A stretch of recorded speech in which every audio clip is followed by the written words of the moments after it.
Сайн байцгаана уу? Шинэ дугаараараа уулзж байгаадаа баяртай байна. За өнөөдөр миний ярих хэрэг бол 2003 онд Канада улсад гарсан хэрэг байгаа. За тухайн хэрэг нь юу болсон бэ гэхээр өсвөр насны хоёр охин нийлээд ээжийнхээ амь насыг хөнөөсөн хэрэг байгаа.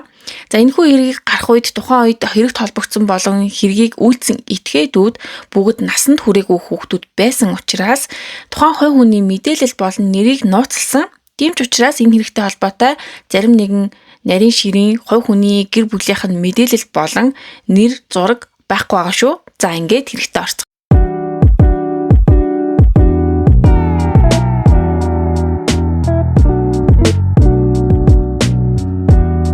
2003 оны 1-р сарын 18-ны орой 10 цаг 35 минутанд 911-т айд сандарсан нэгэн охин ээжигээ вананд ухаангүй байдалтай байгаа талаар хэлсэн. За дуудлагыг авсан цагдаа түргэнийхэн яаралтай гэрт нь очиход өсвөр насны хоёр охин хаалгаа нээж тэднийг дагуулan ээжийнхээ байгаа газрыг зааж өгсөн. За түргний эмч ээжийг нь уснаас гарган яаралтай анхны тусламж үзүүлсэн хэдий ч нас барчихсан байсан. За октоос яг юу болсон талаар асуухад хоёр охин оройн 6 цагт найз нартайгаа уулзаж орой хоол идэхээр гарсан. За тэгээд 10 цаг 30 минутанд гэртээ ирэхэд ээж нь вананд ухаангүй байдалтай байгааг хараад дуудлага өгсөн талаараа бол хэлсэн. За тэдний гэрээсээ гарахад ээж нь архиугаад үлдсэн гэж тэд бол хэлдэг. Охидын хувьд 15, 16 настай төрсэн эгч дүүс ээжтэйгээ гуруулан амьдардаг. За ээж нь бол нэлээд архины хамааралтай тийм эмэгтэй. Цагдаагийн ажилчид охидыг ойролцоох амьдардаг нагц эгчинд нь хүргэж өгөөд шинжээчдийн багтаа гэрт нь буцаж ирээд яг юу болсон байж болох вэ гэдгийг эхнээс нь шинжилж эхэлсэн.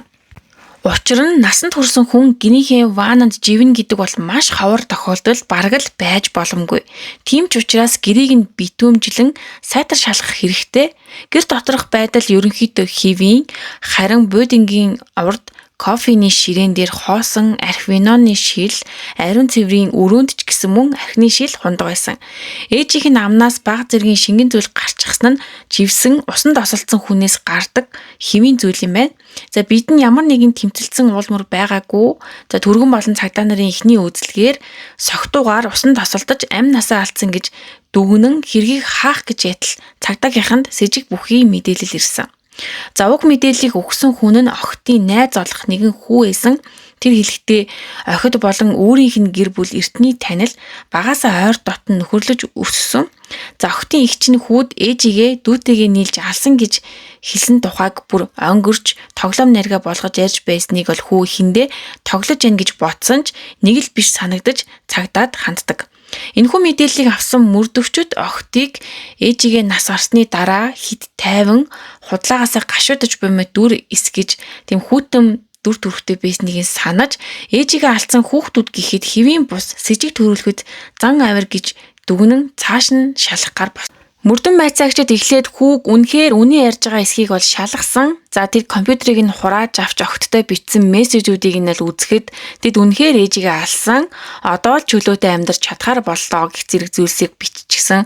За бүр баттай болгохын тулд цагдаа нар мэдээллэгч хүүд дуу хурааж бичлэг хийх төхөөрөмж суулгасан машин өгөөд хамтарч ажиллахыг хүссэн. Хүүч хэлснээр нь хийж охидтой ойр ойрхон уулзаж ээжийнх нь алхахтай холбоотой яриа өдөж тэднийг яриулж чаддаг. Охидын эгч нь энэ хэргийг хэдэн сарын турш төлөвлөж үйлдсэн зэрэг нарийн ширийн зүйлсийг ярьж эхэлсэн. Охид багаасаа гэр бүлийн тогтворгүй орчинд өссөн. Ээж нь 2 ч удаа хүнтэй гэр бүл болсон ч тухайн хүмүүс нь хоёулаа хүчирхийлэгч хүмүүс байж таарсан учраас салж үүнийхээ дараа архинд донтохолж бүр гарч чадахгүй хамааралтай болчихсон. Охид ч энэ үеэс зан авир нь өөрчлөгдөж сургуулийнхаа хашаанд архиуж өөр залуустаа зугаацах болсон. Цагдаа нар охидыг баривчилж нэгжлэг хийн компьютер гар утас зэргийг нь шалгахад тэд ээжигээ үзэн яддаг, өөрсдөөс нь илүү архинд хамаг мөнгөө зарцуулдаг гэж буруутгаж ээж нь айхгүй бол илүү сайхан амьдрнаа гэж бүр мөрөөддөг болчихсон. Охид ээжийнхээ энэ архинд дуртай сул талыг нь өөрийнх нь эсрэг ашиглахаар шийдэж яавал түүнийг үхэлд хүргэж болохыг интернетээр судалж эхэлсэн. За тэд хайлт хийж байх явцдаа архинд болон уух зүйлсэд нь им холих аргыг бол олж авсан. За ямар имийг холих вэ гэдэг дээр бол мэдээж тайвшруулах, нойр суулгах зэрэг үйлчлэгээтэй имийг бол сонгосон. За азарч гэхүү, азгүйч гэхүү ээж нь өмнө нь сэтгэл готрол болон нойргуудад дууж исэн түүнийг тайвшруулах үйлчлэгээтэй им байсан юм байна. За тэр эмнийх нь үлдэгдэл нь гэрт нь байж таарад охид бол тэр эмийг нь олж аваад ээжийнхээ архинд хольсон. За мэдээж ийм хольсон архийг уусан ээж нь маш хурдан ухаангүй болно. Тэгэхээр нь ванта усанд живүүлж осол мэд харагдуулахаар төлөвлөж энэ төлөвлөгөө нь амжилттай болсон хэдий ч тэд өнгөрч найзуудтайгаа ярьснаар энэ бүхэн ил болсон. Хэрвээ тэд баригдаагүй байсан бол ээжийнхээ амь насны даатгалд $200,000 өгүүлж авах байсан. За бас нэгэн чухал зүйл гэвэл тэд хамтрагчтай байсан. За тэр хүмүүс нь бол охидын нэг эрэгтэй болон нэг эмэгтэй найз нь. За тэр хоёр бол хэргийг биеэр хамт үйлдээгүүч гэсэн тэдэнд зөвлөгөө өгч хийж буй зүйлийг нь дэмжиж бүр урамшуулдаг байсан. Охидыг тусад нь байцаахад эгч нь эхэндээ үгүйсгэж ийсэн ч олон цаг үргэлжилсэн байцаалтын дараа бууж өгч хэргийг бол үннээр нь хүлээсэн. За харин дүү нь бол энэ хэрэгт огтхон ч холбоогүй гэж гүрээсээр бүр цагдаа нар аргаа бараад тэднийг хамтд нэг өрөөнд айлгаж ажиглахаар шийдсэн. За тэд хамт нэг өрөөнд орсон даруйдаа үгсэн тохиролцож ээжигээ алсан гэж зүгээр л тоглоом хийж ийсэн гэх зэргээр ярьж хэлэхэр болоод салдаг. За хэдий тэд ингэсэн ч бүх зүйл мөрдөн байцаагчдын нүдэн дээр ийлээсэн учраас тэд бол яаж ч гүрийгээд нэмэр болохгүй. За охидыг хэрэг хийсэн гэдгийг батлах дараагийн нотлохоо бол ээжийг нь бид хийсэн задлан шинжилгээ байгаа. За мэдээж задлан шинжилгээгээр уушгинд нь ус орсон нь бол живж осолцсон болохыг баталсан ч энэ нь өөрөө ван твтж агаад гулсаад орсон гэх хөлбөртэй бол таарахгүй.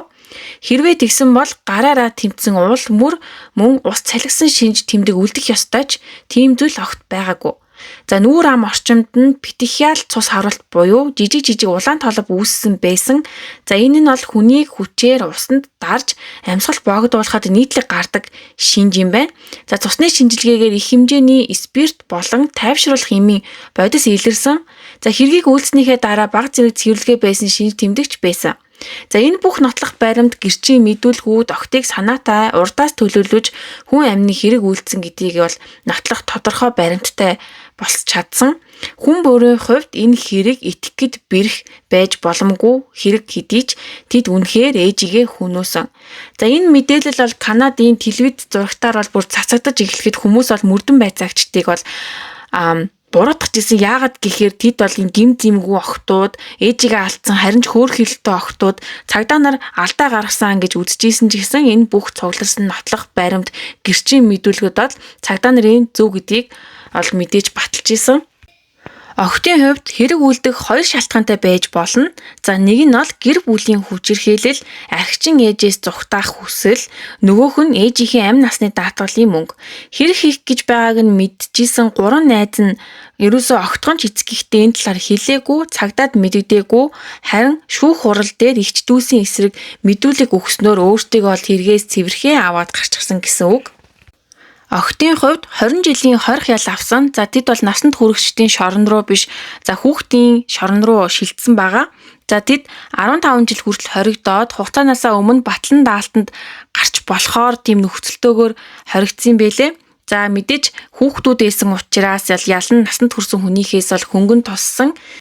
За энэ мэдээллийн дараа бол олон хүмүүс бүр шоконд орсон.